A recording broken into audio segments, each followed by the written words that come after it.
राधे कृष्णा दोस्तों, स्वागत है आपका हमारे YouTube चैनल पर। तो दोस्तों, अपनी आज की इस वीडियो में हम लोग करने वाले हैं एसएससी जीडी की 28 अप्रैल की फर्स्ट शिफ्ट का एग्जाम एनालिसिस। देखते हैं कि आज की शिफ्ट में किस तरीके के क्वेश्चन पूछे गए हैं। चलिए अपनी वीडियो को स्टार्ट करते हैं। तो हमारा पहला क्वेश्चन है, in which year did the last powerful Mughal empire Aurangzeb pass away, यानी मुगल एम्पायर औरंगजेब की मृत्यु कब हुई थी। तो इसका जो करेक्ट आंसर है वो ऑप्शन नंबर बी है, 1707 को। मृत्यु और तिथि स्थान देखिए, अब हम थोड़ा सा पढ़ लेते हैं इसके बारे में। औरंगजेब की मृत्यु 3 मार्च 1707 को अहमदनगर महाराष्ट्र में हुई थी। ठीक है, उस समय उसकी आयु 88 वर्ष यानी 88 वर्ष की थी। तो उसकी मृत्यु कहाँ हुई थी?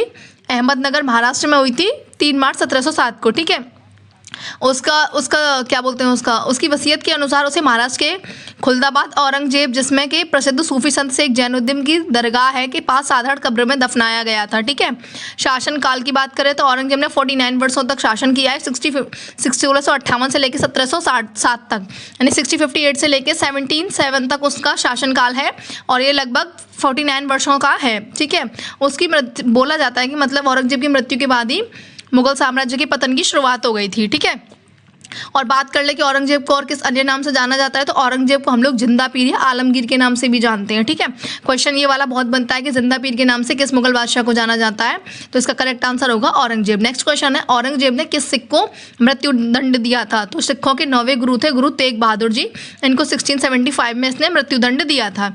नेक्स्ट क्वेश्चन बन सकता है औरंगजेब से कि औरंगजेब के समय मुगल साम्राज्य में प्रांतों की संख्या कितनी थी। तो इसके प्रांतों की संख्या जो थी 21 थी। देखिए दोस्तों, जिनका भी आने वाली शिफ्टों में अभी एग्जाम है वो एग्जाम एनालिसिस जरूर करके जाएं, ताकि आपको आइडिया लगे किस तरीके के क्वेश्चन बन रहे हैं। ठीक है, नेक्स्ट है कि बीवी का मकबरा, यानी इसे ताजमहल की नकल भी कहते हैं, किसने और कहाँ बनवाया था। तो देखिए, औरंगजेब ने अपनी पत्नी की याद में बनवाया था और औरंगाबाद में बनवाया था। ठीक है, आपको स्पीड को डबल एक्स करने की जरूरत ना पड़े, क्योंकि मैं बोली इतना फास्ट रही हूँ। किस मुगल शासक ने जजिया कर को दोबारा लागू किया था। तो इसका करेक्ट आंसर होगा औरंगजेब ने किया था 1659 में। तो औरंगजेब से बनने वाले हमने सारे इंपॉर्टेंट क्वेश्चन कर लिए हैं। नेक्स्ट क्वेश्चन है हमारा, चारों वेदों में से कौन सा वेद मुख्य रूप से संगीत और गायन से संबंधित है, यानी संगीत और गायन से संबंधित वेद कौन सा है। तो इसका करेक्ट आंसर हो जाएगा हमारा ऑप्शन नंबर सी, सामवेद जो है हमारा वो संगीत और गायन से संबंधित है। तो अब इसके बारे में इंपॉर्टेंट थोड़ी सी जानकारी पढ़ लेते हैं जो ऑप्शन आपके पेपर में आ सकती है। ऑप्शन नंबर सी जो है इसका करेक्ट आंसर है सामवेद। देखिए, वैदिक काल और वेदों से संबंधित प्रश्न अक्सर परीक्षा में पूछे जाते हैं, तो अब थोड़ा सा इनके बारे में क्वेश्चन देख लेते हैं। तो सबसे प्राचीन वेद कौन सा है। तो इसका करेक्ट आंसर हो जाएगा ऋग्वेद। ऋग्वेद सबसे प्राचीन वेद है। हमारा गायत्री मंत्र का उल्लेख किस वेद में मिलता है। तो ऋग्वेद के 3रे मंडल में मिलता है। ठीक है, किस वेद को जादू, टोना, तंत्र मंत्र और आयुर्वेद का वर्णन है। तो इसका करेक्ट आंसर है ऑप्शन अथर्ववेद।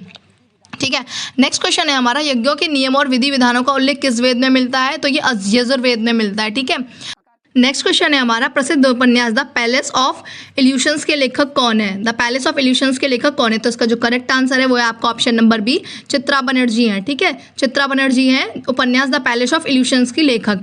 ठीक है, यह उपन्यास भारतीय महाकाव्य महाभारत का एक पुनर्कथन है, जिसे द्रौपदी यानी पांचाली के दृष्टिकोण से लिखा गया है, जो एक नारीवादी दृष्टिकोण प्रस्तुत करता है। तो द पैलेस ऑफ इल्यूशंस के लेखक जो है वो चित्रा बनर्जी है। ठीक है, नेक्स्ट इससे रिलेटेड थोड़े से क्वेश्चन पढ़ लेते हैं पुस्तक और लेखक से।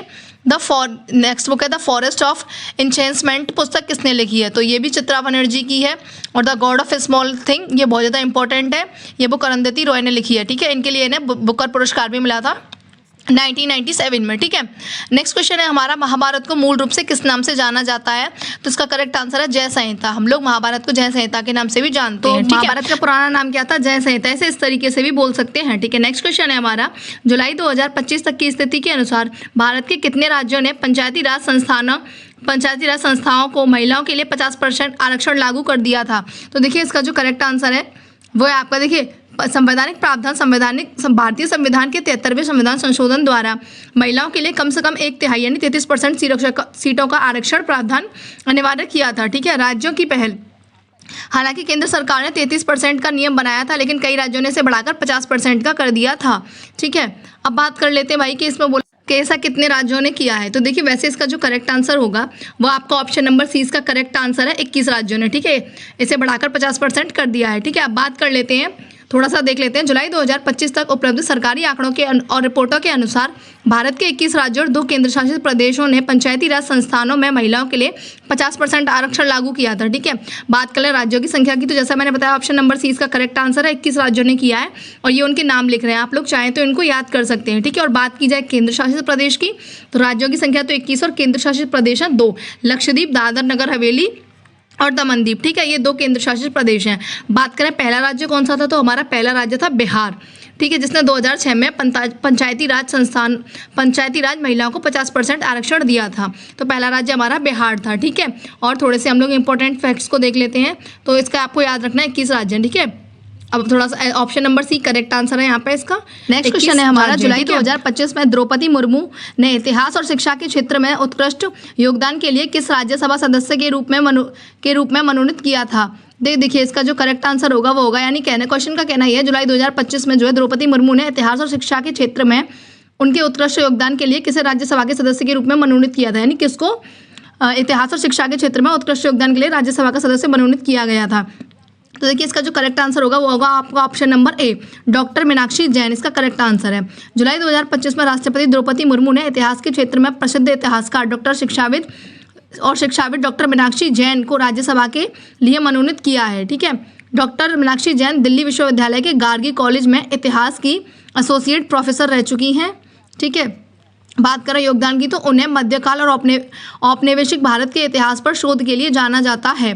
ठीक है, उन्होंने द बैटल ऑफ राम सती, मतलब ये पुस्तकों के नाम दे रखे हैं, उन्होंने ऐसी पुस्तकें लिखी हैं। ठीक है, बात करें पुरस्कार की, तो भारत सरकार द्वारा उन्हें 2020 में साहित्य और शिक्षा क्षेत्र में पद्मश्री से सम्मानित किया गया है।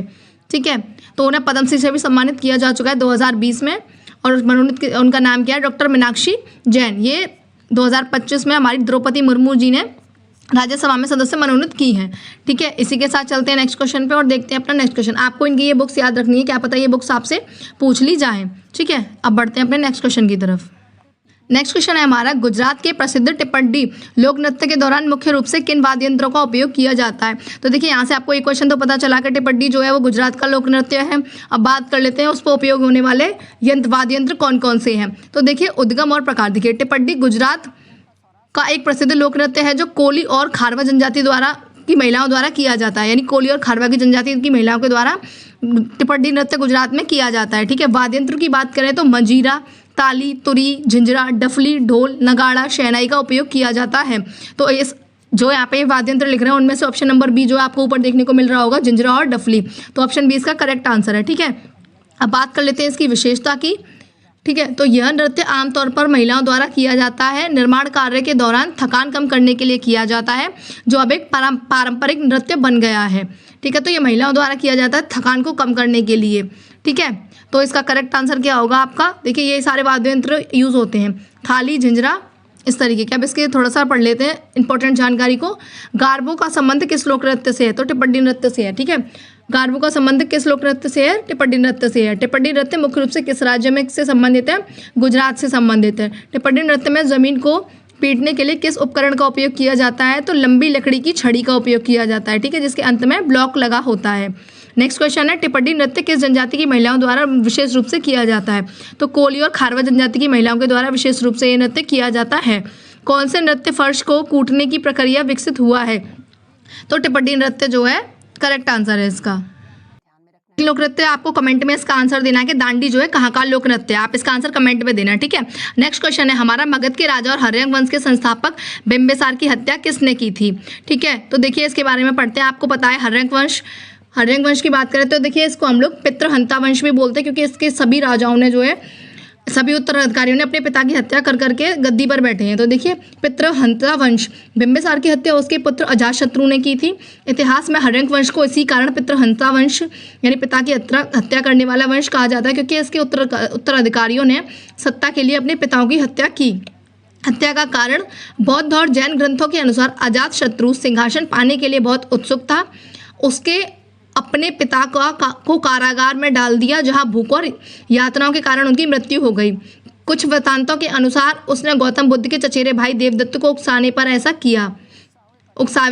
किया। ठीक है, बिंबिसार का योगदान, बिंबिसार ने मगध साम्राज्य की नींव रखी और राजगृह को अपनी राजधानी बनाया। वह महात्मा बुद्ध के समकालीन और मित्र थे। अब इससे रिलेटेड देखिए ये जानकारी तो हमने पढ़ लिया। अब इससे रिलेटेड एग्जाम में जो भी क्वेश्चंस बनते हैं उन पे और एक नज़र डाल देते हैं, ठीक है। तो देखिए नेक्स्ट क्वेश्चन, यहाँ से हमारे क्वेश्चन बनने वाले हैं कि बिंबिसार को किस नाम से जाना जाता है। तो बिंबिसार को अन्य नाम जो है वो है श्रेणिक। बिंबिसार को जो है श्रेणिक के नाम से भी जाना जाता है। नेक्स्ट क्वेश्चन है हमारा, अजातशत्रु का उपनाम क्या है। तो कुणिक, अजातशत्रु को जो है कुणिक के नाम से भी जाना जाता है। नेक्स्ट क्वेश्चन है हमारा, प्रथम बौद्ध संगति का आयोजन किसके शासनकाल में हुआ। तो अजातशत्रु के शासनकाल में 483 ईसा पूर्व में राजगृह में प्रथम बौद्ध संगति का आयोजन हुआ। नेक्स्ट क्वेश्चन है हमारा, पाटलिपुत्र शहर की स्थापना किसने की थी। तो उदयन यानी अजातशत्रु का पुत्र जिसने अपने पिता अजातशत्रु की हत्या की थी, उसने पाटलिपुत्र शहर की स्थापना की, ठीक है। नेक्स्ट क्वेश्चन है हमारा, बिंबिसार ने अपने राजवैद्य जीवक को किसकी चिकित्सा के लिए भेजा। तो इसका करेक्ट आंसर होगा अवंती के राजा प्रद्योत और महात्मा बुद्ध की सेवा में। तो बिंबिसार के राजवैद्य का नाम आपसे पूछा जाए तो वो जीवक था और उन्हें किसकी चिकित्सा के लिए भेजा गया था। तो अवंती के राजा प्रद्योत और महात्मा बुद्ध की सेवा में। नेक्स्ट क्वेश्चन है हमारा, निम्नलिखित में से किस भारतीय राज्य की सीमा बांग्लादेश के साथ नहीं लगती है। तो कौन सा ऐसा भारतीय राज्य है जिसकी सीमा बांग्लादेश के साथ नहीं लगती है। तो देखिए सीमा साझा करने वाले कुल 5 बांग्लादेश से सीमा करने वाले भारत के 5 राज्य हैं, ठीक है। पहला पश्चिम बंगाल, सबसे लंबी सीमा लगती है भारत से। फिर मेघालय, मिजोरम, असम और त्रिपुरा, ये 5 राज्य हैं जो हमारे बांग्लादेश के साथ सीमा साझा करते हैं, भारतीय राज्य, ठीक है।